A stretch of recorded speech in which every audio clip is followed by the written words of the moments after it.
It is April 12, 2026. Exactly 42 days have passed since the launch of the event known as Operation Epic Fury. We are currently inside the fourth, and by far the most severe, systemic global crisis of the 21st century. The 2007 financial crash, the 2020 pandemic, and the 2022 Russian invasion of Ukraine were severe shocks. They temporarily destabilized global supply chains and financial markets, but the underlying structure remained intact. The system eventually recovered. What we are experiencing now is a globaler Systembruch, a global system break. For the very first time in modern history, the physical material base of the world economy has been targeted simultaneously. We are looking at concurrent failures across energy grids, water desalination plants, and food infrastructure, overlapping with targeted disruptions to metallurgical supply chains and financial transaction systems. This matrix compares the structural outcomes of the four crises. Notice the recovery paths for the previous three. Then look at 2026. Because these massive infrastructure failures are happening at the exact same time, there is no viable unilateral recovery path. The threshold has been crossed. Returning to the old normal is physically impossible. The international institutions normally tasked with managing this kind of fallout are already politically and financially fragmented. A fractured system in this degraded state can no longer be stabilized. It can only be entirely replaced.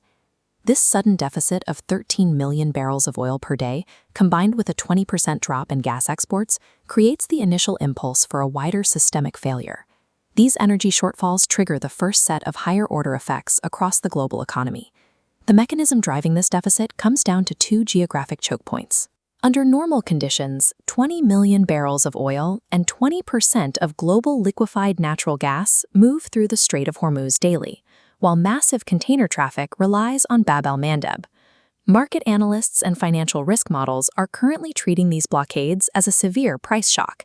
That is a dangerous miscalculation. The crisis actually moves in three distinct waves. Wave 1 is driven entirely by threat perception. The credible risk of military escalation causes insurance premiums to spike. Capital becomes risk-averse, and prices surge weeks before any physical cargo is actually lost. This graph charts price against physical availability over time. Notice that prices stay extremely high early on, but the real danger hits here, in Wave 2. This marks the exhaustion of industrial feedstocks. The buffer of warehouse inventory drains away, and physical availability begins plummeting sharply.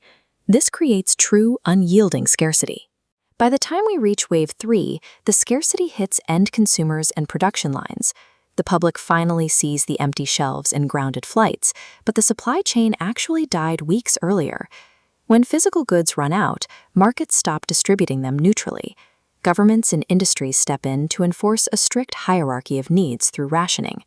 Priority sectors like defense and critical infrastructure are fed, while the rest of the economy is starved. If a nation is watching financial reserve data and commodity price tickers, instead of tracking the physical availability of cargo vessels, they have already lost the global supply chain war.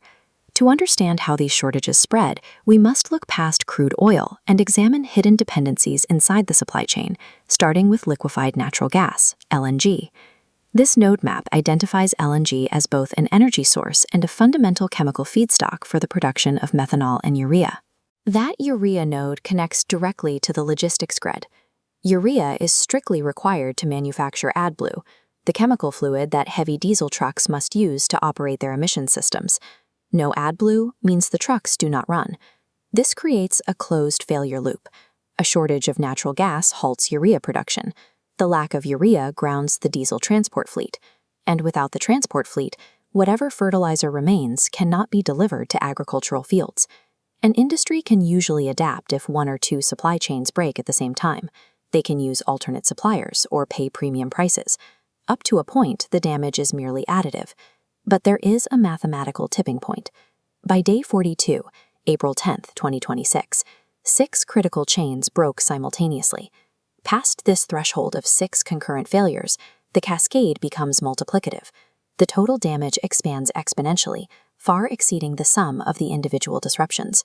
Because these failures overlap and multiply, no single government policy or central bank bailout can stop the contagion. The physical limits of global industrial capacity are entering a state of structural fragmentation. This geopolitical gridlock has created what system analysts call the Schrödinger phenomenon. We are currently in a state where two entirely contradictory systemic realities are simultaneously true and valid. Take the United States. The U.S. military can credibly claim tactical success and reduce domestic energy reliance regarding the Strait of Hormuz. Yet, simultaneously, the U.S. economy is absorbing uncontrollable indirect inflation and severe supply chain shocks generated by that exact same corridor. We see this dual reality in global finance, too. The established U.S. dollar-based energy settlement system is now operating right alongside an expanding yuan-based system. Both architectures are processing the exact same physical oil flows, just through competing institutional channels. Operating within this fractured reality is the dragon bear dynamic. Russia and China are coordinating strategically across multiple systemic domains without signing a formal military alliance. Their shared objective is to bleed Western strategic bandwidth. The twin proxy conflicts in Ukraine and the Middle East are not separate events. They mutually reinforce one another, draining the same limited pools of precision munitions, military logistics, and political capital. All three major powers believe they are extracting short-term leverage from this gridlock. The U.S. successfully degrades Iranian military capability, Russia gains massive energy leverage over Europe, and China secures discounted oil while positioning itself as the future diplomatic broker. But these are illusions of victory. By chasing short-term geopolitical arbitrage, the United States, China, and Russia are paralyzing themselves. They are fatally delaying the exact kind of coordinated, multilateral intervention required to prevent total systemic exhaustion. Of all the cascading failures currently active, the most time-critical and irreversible path runs directly from fertilizer shortages to global food production. Financial markets can be paused, and diplomatic treaties can be delayed. The biological reality of the global agricultural calendar cannot. It does not negotiate. The Kharif planting season in South Asia is the crucial window for cultivating rice, cotton, and pulses across Bangladesh, Pakistan, and India.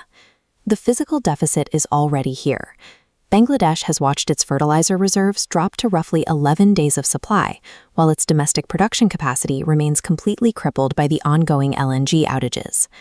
This chart illustrates the false hope of a political ceasefire. Even if a truce is signed today, fully clearing the mines, reinstating maritime insurance, and restoring commercial shipping routes takes an average of 140 days. That logistical recovery will conclude long after the biological planting window has permanently closed. A massive global food security crisis in the third quarter of 2026 is no longer a hypothetical risk. It is a physical certainty, locked in by a missed biological deadline. This represents the ultimate aggregated human cost of a systemic break. Traditional top-down state interventions are failing. Applying superficial symptom treatments, like implementing gas price caps at the pump, only masks the underlying danger. It dangerously shortens the window organizations have to recognize the threat and adapt. The longing for the old, comfortable stability of the past 2 decades is a psychological trap. The system has broken. That era is not returning.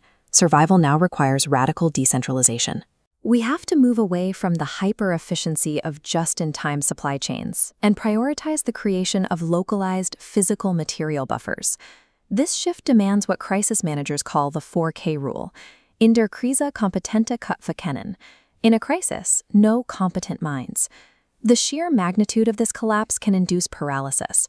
The only functional antidote is self-efficacy. That means building rapid, cooperative local networks that can bypass bureaucratic gridlock to allocate scarce resources where they are needed most. The state cannot legislate its way out of the physical limits of a broken world. The future architecture of the global system will be defined strictly by those who abandon the illusion of top-down control and aggressively adapt to the new physical reality.